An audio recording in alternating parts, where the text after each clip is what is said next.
Sir जी, ये मुआविया हुसैन भाई हैं, ये पूछ रहे हैं पस सेल को क्लियर करने का कोई नुस्खा बता दें। फर्स्ट सेल को क्लियर बहुत बहुत आला सवाल किया माविया हुसैन। अल्लाह आपको तंदुरुस्ती दे, अल्लाह आपको अजर दे। प्यारे भाई, आप इस तरह कर लीजिए, कोई सा भी अक्सीर जिगर ले लें, कोई सा भी।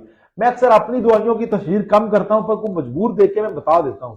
आप किसी भी कंपनी का अक्सीर जिगर लें जो कि पाउडर फॉर्म में आपको मिले, वो इस्तेमाल करिए।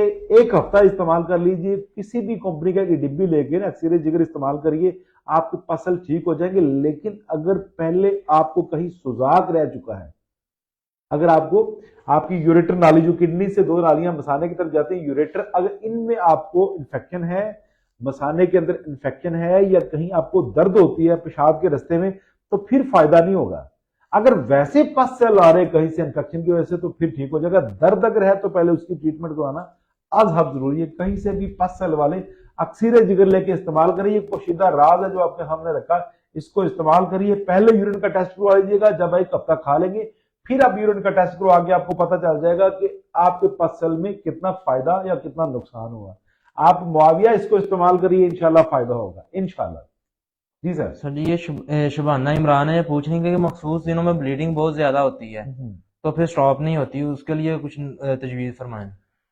हाँ, प्यारे बेटे, इस तरह है कि सबसे पहले तो मैं आपको ये कहूंगा कि अगर आप फास्ट फूड खाते हैं या भुने हुए खाने खाते हैं, तो मुकम्मल तौर पे उनसे इज्तनाब कर लें।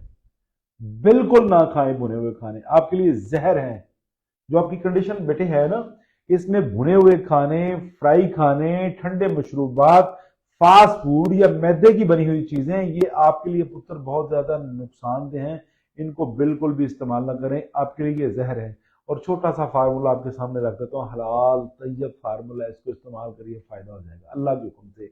ऐसी खवातीन जिनको ओवर ब्लीडिंग होती है, हम इनको जो हमारी लैंग्वेज पंजाब की है, जो जिसमें तिब की लैंग्वेज पाड़ा भी कहते हैं इसको, और कसरते हैज भी इसको हम कह देते हैं। जो हमारे जाती अल्फाज थे वो खत्म हो गया, मेडिकल के लफ्ज जो है ना शुरू हो गए। तो अब पुत्र इस तरह करे, थोड़ी सी गंदम ले, कितनी 50 ग्राम गंदम ले ले। उस गंदम को धोइए, अच्छी तरह धो के, धोने के बाद किसी तवे के ऊपर रख दीजिए। उसके ऊपर कोई प्याली उल्टी रख दीजिए, ऊंधी प्याली को रख दीजिए, कोई बर्तन रख दीजिए। तो 15 से 20 मिनट उसके नीचे आग जलाएं। वो जो गंदम है बिल्कुल मिसल स्याही हो जाएगी, वो जल जाएगी। तो जिस तरह कॉफी के बीज होते हैं ऐसे हो जाएगी बेटे। उसको ग्राइंड करके सुबह दोपहर शाम हाफ टी स्पून पानी से लें, पहले दिन ही ब्लीडिंग पुत्र रुक जाएगी। और बेटे ये आपके जिगर की खराबी है, जिसकी वजह से ओवरी में इन्फेक्शन इन्फेक्शन बहुत ज्यादा हो जाता है, तो ये प्रॉब्लम आती है। तो मेरा आपको मशवरा है कि 1 से 2 डेट में पुत्र यही गंदम, जिस तरह मैंने बताई है, गंदम जला के किसी तवे के ऊपर गंदम रखे 50 ग्राम के करीब, ऊपर कोई बर्तन जो है ना उल्टा रख दे, नीचे तेज आग जलाएं। जब वो गंदम आपकी 15-20 मिनट में बिल्कुल जल जाएगी बेटे, जब वो जल जाए उसका पाउडर करें, हाफ टी स्पून सुबह दोपहर शाम पानी से लें।